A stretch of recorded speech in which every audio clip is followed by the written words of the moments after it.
golfers, MIGMATIS Golf with another installment of Read to Improve.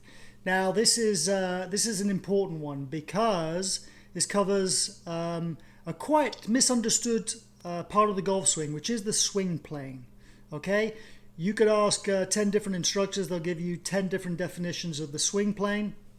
So you need to be familiar with all the terminology and all these different concepts if you really want to improve, especially when you're reading articles or watching videos on YouTube. You got to be very careful because some people will refer to the plane of the golf shaft, some will refer to the plane or the fictional plane running from the club head through the shoulder line, blah blah blah blah, just goes on forever. So at the extremes, basically, in golf, you have two different philosophies. You have people that swing on two different planes, backswing and downswing, and people that swing on pretty much the same plane going back and going through. And, obviously a whole bunch of people fit in between those two. But you really need to figure out which method works best for you, okay? It's not necessarily the best thing for you to be a one-planer or a two-planer. You need to do a bit of trial and error and figure it out. Your body might like one method more than the other, and you might get better results with it. So you need to figure that out. So I found, in doing my research about the plane of the golf swing, I found this book and the follow-up book to be the most helpful in explaining all the terminology and basically how the body moves best when you use one method or the other. So here we go. Book is called The Plain Truth for Golfers by Jim Hardy with John Andresani. Sorry if I butchered that name. Hopefully that's how you pronounce it.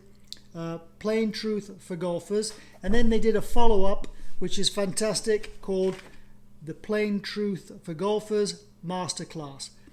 I personally enjoyed this one a bit more because it was more hands-on, more practical, more drills, etc. But I really do suggest that you do read this one first because it explains a bit some of the concepts before you move on to the masterclass. Okay, so cut a long story short, the swing plane is quite an important concept to understand, especially if you're trying to make changes and you want to improve. And I can't think of any better books than these two to explain the different swing planes, the different ways of swinging using two planes or one plane. And yeah, I love these books. Every once in a while, when I'm not sure if I'm working on something, I'll go back to them, refer to them, because there are definitely some subtle differences in how your body should move depending on what method you are using. Okay, going back to the old school stuff, in Ben Hogan's 5 lessons, he had that kind of imaginary plane of glass, running from the ball through kind of like just above his shoulders, and he talked about that being the plane of his swing, and he always on the way down wanted to be underneath that pane of glass.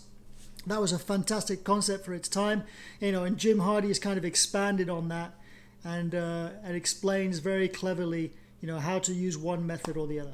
So anyway, get the books, read them. The Plain Truth for Golfers. They'll do wonders for your understanding of the golf swing and how fast you improve. All right, that's enough from me. I'll see you again with another Read to Improve soon. I hope you enjoyed it.